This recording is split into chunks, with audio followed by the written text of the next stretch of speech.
ನಮಸ್ಕಾರ ಸ್ನೇಹಿತರೆ, ನಮಸ್ಕಾರ ಕರ್ನಾಟಕ. MG ರೋಡ್ ವಾಹನ ನಿಲುಗಡೆ, ಪಾರ್ಕಿಂಗಿನ ಕರ್ಮಕಾಂಡ. ನಮ್ಮ ನೆಲ, ನಮ್ಮ ಜಲ, ನಮ್ಮ ಭಾಷೆ, ನಮ್ಮ ಹಕ್ಕು. ಹೊರ ರಾಜ್ಯಗಳಿಂದ ಬಂದು ಪತ್ರಕರ್ತರ ಮೇಲೆ, ಕನ್ನಡಿಗರ ಮೇಲೆ ದರ್ಪ ತೋರಿಸಿ ದುರಾಂಕಾರದಿಂದ ಮಾತನಾಡುವುದು. ಇವರುಗಳಿಗೆ ಅಧಿಕಾರವನ್ನು ಕೊಟ್ಟವರು ಯಾರು ಸ್ವಾಮಿ? ಅದು ನನ್ನನ್ನು ದುರುಗುಟ್ಟುಕೊಂಡು ನೋಡುತ್ತಾನೆ, ಕೆಕ್ಕರಿಸಿಕೊಂಡು ನೋಡುತ್ತಾನೆ. ಈ ಹುಡುಗ ನನ್ನ ಮಗನ ವಯಸ್ಸಿನವನು. ನನಗೆ ಈಗ 51 ವರ್ಷ ವಯಸ್ಸಾಗಿದೆ. ವಯಸ್ಸಿಗೆ ತಕ್ಕಂತೆ ಮರ್ಯಾದೆಗಳನ್ನು ಕೊಡದೆ ಮಾತನಾಡುತ್ತಾನೆ. ಇದು ಎಷ್ಟು ಸರಿ? ನೀವೇ ಹೇಳಿ ಮಹಾಸ್ವಾಮಿಗಳೇ. ಅದು ಸಹ ಈ ರಸ್ತೆಯನ್ನು ಬೆಂಗಳೂರು ಮಹಾನಗರ ಪಾಲಿಕೆ ಅವರಿಂದ ಕೊಂಡುಕೊಂಡಿದ್ದೇವೆ ಎಂದು ತಿಳಿಸುತ್ತಾನೆ. ಕನ್ನಡಿಗರನ್ನು, ಕರ್ನಾಟಕದ ತಾಯಿ ಭುವನೇಶ್ವರಿಯನ್ನು ಕೊಂಡುಕೊಳ್ಳಲು ಸಾಧ್ಯವೇ? ಇದು ಅಸಾಧ್ಯವಾದ ಮಾತು. ಹೊರ ರಾಜ್ಯಗಳಿಂದ ಬಂದವರಿಗೆ ಮೊದಲು ಕನ್ನಡವನ್ನು ಕಲಿಸಿ, ಕನ್ನಡವನ್ನು ಕಲಿಸಬೇಕು. ಕನ್ನಡಿಗರಿಗೆ ಗೌರವಗಳನ್ನು ಕೊಡುವುದನ್ನು ಕಲಿಸಿ. ಪತ್ರಕರ್ತರಿಗೆ ಈ ಗತಿ ಆದರೆ ಸಾಮಾನ್ಯ ಜನರಿಗೆ ಪಾಪ. ಅಸಹಾಯಕರಿಗೆ ಏನು ಕತೆ ಸ್ವಾಮಿ ಹೇಳಿ? ನಾನು ಇವರುಗಳಿಗೆ ಕಾನೂನಿನ ಪ್ರಕಾರ ಬುದ್ಧಿಗಳನ್ನು ಕಲಿಸಬೇಕಾಗಿದೆ. ನಮ್ಮ ನಾಡಿನ ಪೊಲೀಸರಿಗೆ ಹಾಗೂ ಇದಕ್ಕೆ ಸಂಬಂಧಪಟ್ಟ ಅಧಿಕಾರಿಗಳ ವರ್ಗದವರಿಗೆ ಸಹ ಇತ್ತ ಗಮನ ಹರಿಸಿ ಪತ್ರಕರ್ತರಿಗೆ, ಕನ್ನಡ ನಾಡಿನ ಜನರಿಗೆ ನೆರವಾಗಬೇಕೆಂದು ಕೇಳಿಕೊಳ್ಳುತ್ತೇನೆ. ನಮ್ಮ ನಾಡಿನ ಪೊಲೀಸರ ಬಗ್ಗೆ ನನಗೆ ಅಭಿಮಾನವಿದೆ ಹಾಗೂ ಗೌರವವಿದೆ. ಎಂತೆಂಥ ನಿಷ್ಠಾವಂತ ಅಧಿಕಾರಿಗಳು ಸೇವೆಗಳನ್ನು ಸಲ್ಲಿಸಿದ್ದಾರೆ ಹಾಗೂ ಸೇವೆಗಳನ್ನು ಸಲ್ಲಿಸುತ್ತಿದ್ದಾರೆ. ನಮ್ಮ ನಾಡಿನ ಜನರಿಗೆ ಕಾನೂನಿನ ಸುವ್ಯವಸ್ಥೆ ಕೊಡುವಲ್ಲಿ ಯಶಸ್ವಿಯಾಗಿದ್ದಾರೆ. ನಮ್ಮ ನಾಡಿನ ಪೊಲೀಸ್ ಅಧಿಕಾರಿಗಳು ನನಗೂ ಸಹ ಚಿತ್ರೀಕರಣಗಳ ಮಾಡುವ ಸಮಯದಲ್ಲಿ ಕಾನೂನಿನ ಪ್ರಕಾರ ಸಹಾಯಗಳನ್ನು ಮಾಡಿರುತ್ತಾರೆ. ಇದಕ್ಕೆ ಠಾಣಾ ವರದಿ, ಮಾಸಿಕ ಪತ್ರಿಕೆಯ ವರದಿ, ಸುದ್ದಿವಾಹಿನಿ ಮೂಲಕ ಪೊಲೀಸರಿಗೆ ಪ್ರತಿಯೊಬ್ಬರಿಗೂ ನಮಸ್ಕಾರಗಳು ಹಾಗೂ ಧನ್ಯವಾದಗಳು.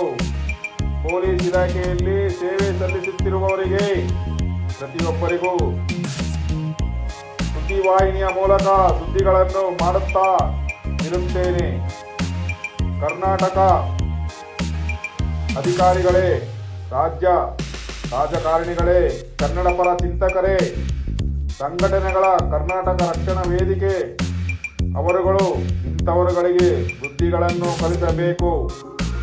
ಬುದ್ಧಿಗಳನ್ನು ಕಲಿಸುವ ಚಾಟಿಯನ್ನು ಬೀಸಬೇಕು ಎಂದು ಈ ಮೂಲಕ ಪ್ರಾರ್ಥಿಸಿ, ವಿನಂತಿಸಿ, ಬೇಡಿಕೊಳ್ಳುತ್ತೇನೆ. ಪತ್ರಕರ್ತರ ವಾಹನ ನಿಲುಗಡೆ ವೆಚ್ಚವನ್ನು ಭರಿಸುವಂತೆ ಒತ್ತಾಯಪೂರ್ವಕವಾಗಿ ಗೌರವಗಳನ್ನು ಕೊಡದೆ ಕೇಳುತ್ತಾನೆ. ಇದು ಯಾವ ನ್ಯಾಯ ಮಹಾಸ್ವಾಮಿಗಳೇ? ಅದು ನಾನು ಗಾಡಿಯಲ್ಲೇ ಕುಳಿತಿದ್ದೇನೆ, ನನ್ನ ಕಾರಿನಲ್ಲೇ ಕುಳಿತುಕೊಂಡು ಚಿತ್ರೀಕರಣದ ಒಂದು ಬೆರಳಚ್ಚುಗಳನ್ನು ಮಾಡುತ್ತಾ ಕುಳಿತಿರುತ್ತೇನೆ. ಅದು ಸಹ ಕೊಂಚ ಸಮಯ. ಹೊರ ರಾಜ್ಯದ ಈ ಹುಡುಗ ಬಂದು ಚೀಟಿ ಕೊಡುವ ಯಂತ್ರೋಪಕರಣವನ್ನು ಕೈಯಲ್ಲಿ ಹಿಡಿದುಕೊಂಡು ಬಂದು ದರ್ಪದಿಂದ ಬಿಲ್ಲನ್ನು ಅರಿಯಲು ಮುಂದಾದ. ನಾನು ಪತ್ರಕರ್ತನಪ್ಪ. ಬೆಂಗಳೂರಿನಲ್ಲೆಲ್ಲ ಸುತ್ತುತ್ತಾ ಇರುತ್ತೇವೆ ಸುದ್ದಿ ಮಾಡಲಿಕ್ಕೆ. ಸುದ್ದಿ ಸಮಾಚಾರಗಳನ್ನು ನಮ್ಮ ಕನ್ನಡ ನಾಡಿಗೆ, ಕನ್ನಡ ನಾಡಿನ ಜನರಿಗೆ ಕೊಡಲು. ಈ ಟ್ರಾಫಿಕ್ ವಾಹನ ದಟ್ಟಣೆ ಎಲ್ಲಿ ದಿನಕ್ಕೆ 10 ಹಲವಾರು ಕಡೆ ಸುದ್ದಿ ಮಾಡಲೆಂದು ತೆರಳುತ್ತಿರುತ್ತೇವೆ. ಹೋದ ಕಡೆಯಲ್ಲೆಲ್ಲ ವಾಹನ ನಿಲುಗಡೆ ವೆಚ್ಚ ಭರಿಸಲು ಪತ್ರಕರ್ತರಿಂದ ಆಗುವುದಿಲ್ಲ, ಸಾಧ್ಯವಿಲ್ಲ. ಏಕೆಂದರೆ ನಾನು ಬಡ ಪತ್ರಕರ್ತ. ನಾನು ನನ್ನ ವಾಣಿಜ್ಯ ವಾಹನವನ್ನು ನನ್ನ ವೃತ್ತಿಯನ್ನಾಗಿಸಿಕೊಂಡು ಕೆಲಸ ಮಾಡುತ್ತಿರುತ್ತೇನೆ ಹಾಗೂ ಠಾಣಾ ವರದಿ, ಮಾಸಿಕ ಪತ್ರಿಕೆ, ಠಾಣಾ ವರದಿ, ಸುದ್ದಿವಾಹಿನಿಯನ್ನು ನಡೆಸುತ್ತಿರುತ್ತೇನೆ. ಆದ ಕಾರಣ ನನ್ನಿಂದ ಕೊಡಲು ಸಾಧ್ಯವಿಲ್ಲ ಎಂದು ತಿಳಿಸಿರುತ್ತೇನೆ. 30 ರೂಪಾಯಿಗೆ ಎಷ್ಟು ಮಾತನಾಡುತ್ತೀಯಾ ಎಂದು ಕೇಳುತ್ತಾನೆ. ಅದು 1 ಗಂಟೆಗೆ 30 ರೂಪಾಯಿ. 10 ಹಲವಾರು ಗಂಟೆಗೆ ಎಷ್ಟು ರೂಪಾಯಿ? ಇನ್ನು 10 ಹಲವಾರು ಕಡೆ ಸುದ್ದಿ ಮಾಡಲು ತೆರಳುತ್ತಿರುತ್ತೇವೆ. ಇಷ್ಟು ದುಡ್ಡನ್ನು ನಾವು ಎಲ್ಲಿಂದ ತರುವುದು? ಹೇಗೆ ಭರಿಸುವುದು? ದಿನಕ್ಕೆ ನಮ್ಮ ಸಂಪಾದನೆ ಕಮ್ಮಿ ಇರುತ್ತದೆ. ರೂ. 30ಗಳಿಗೋಸ್ಕರ ನಮ್ಮ ಅಧಿಕಾರಿಗಳಿಗೆ ಹಾಗೂ BBMP ಅಧಿಕಾರಿಗಳಿಗೆ ಫೋನ್ ಮಾಡಬೇಕಾ ಎಂದು ತಿರಸ್ಕರಿಸಿರುತ್ತಾನೆ. ದೂರವಾಣಿ ನಂಬರ್ ಸಹ ಕೊಟ್ಟಿರುವುದಿಲ್ಲ. ಆಯ್ತಪ್ಪ, ನೀನು ಪೊಲೀಸರನ್ನು ಸಹಕರಿಸು ಎಂದು ತಿಳಿಸಿರುತ್ತೇನೆ.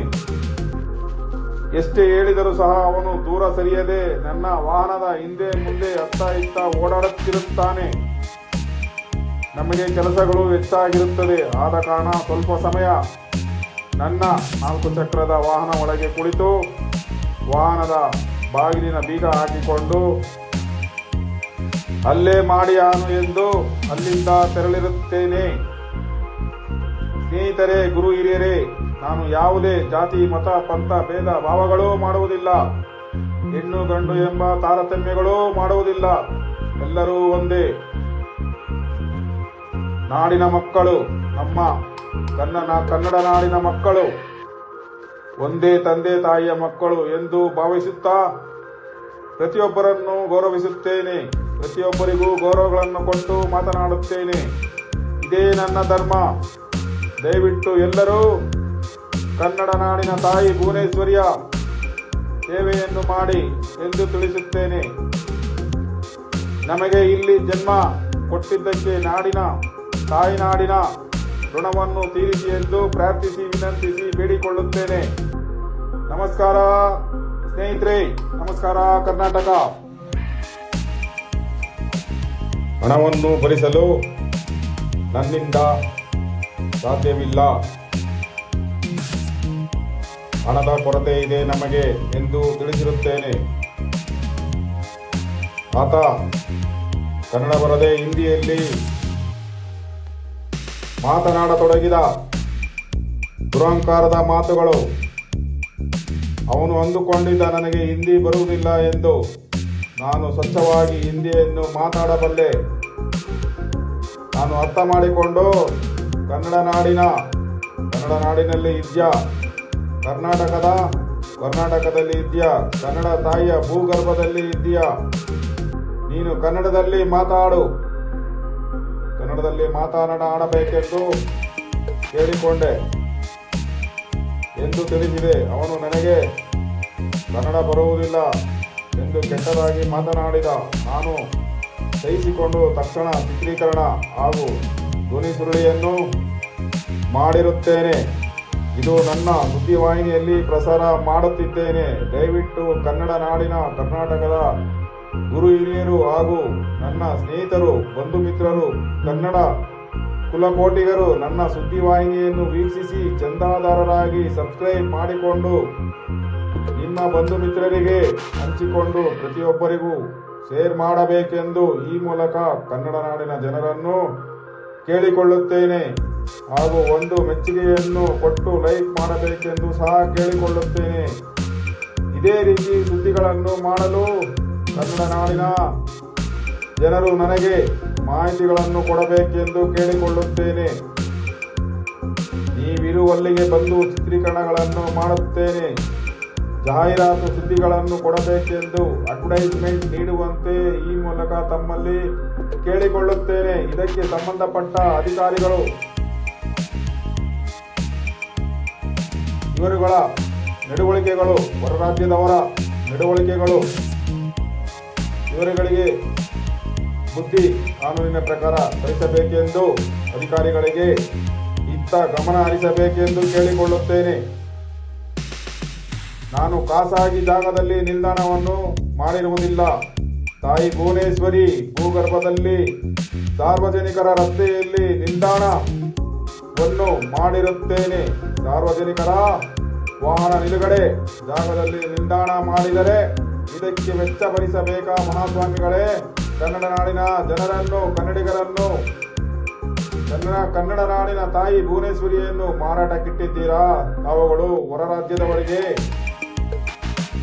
ನನಗೆ ಸಹಿಸಿಕೊಳ್ಳಲು ತುಂಬಾ ಕಷ್ಟವಾಗುತ್ತದೆ ಸ್ನೇಹಿತರೆ ಹಾಗೂ ಗುರು ಹಿರಿಯರೇ. ಇದಕ್ಕೆ ಸಂಬಂಧಪಟ್ಟ ಅಧಿಕಾರಿಗಳೇ, ನೋಡಿ ಸ್ನೇಹಿತರೆ, ಬಂಧುಗಳೇ, ಕನ್ನಡ ನಾಡಿನ ಜನರೇ, ನಮಸ್ಕಾರ. ಕರ್ನಾಟಕ ಕನ್ನಡ ಕುಲಕೋಟಿಗೆ ಈ ನಿಮ್ಮ ಪ್ರೀತಿಯ ಅತ್ತುರಿಂದು ಶೇಖರ್ ಮಾಡುವ ನಮಸ್ಕಾರಗಳು ಹಾಗೂ ಧನ್ಯವಾದಗಳು. ಸತ್ಯವೇ ನಮ್ಮ ತಾಯಿ ತಂದೆ, ಸತ್ಯವೇ ನಮ್ಮ ಬಂಧು ಬಳಗ, ಸತ್ಯವಾಕ್ಯಕ್ಕೆ ತಪ್ಪಿ ನಡೆದರೆ ಮೆಚ್ಚನ ಪರಮಾತ್ಮನು. ಕನ್ನಡ ನಾಡಿನ ಜನರು, ಗಣ್ಯಾತಿ ಗಣ್ಯರು, ಹಿರಿಯ ಅಧಿಕಾರಿಗಳು, ನ್ಯಾಯಾಧೀಶರು, ಪೊಲೀಸರು ನನ್ನ ಬೆನ್ನ ಹಿಂದೆ ಇದ್ದರೆ ಸದಾ ನಾನೆಂದು ಮುಂದೆ ಮುಂದೆ ಇದೇ ನನ್ನ ಛಲ. ಸತ್ಯವೇ ನನ್ನ ಜೀವಾಳ. ನಮಸ್ಕಾರ ಸ್ನೇಹಿತರೆ, ನಮಸ್ಕಾರ ಕರ್ನಾಟಕ ಗುರು ಹಿರಿಯರೇ.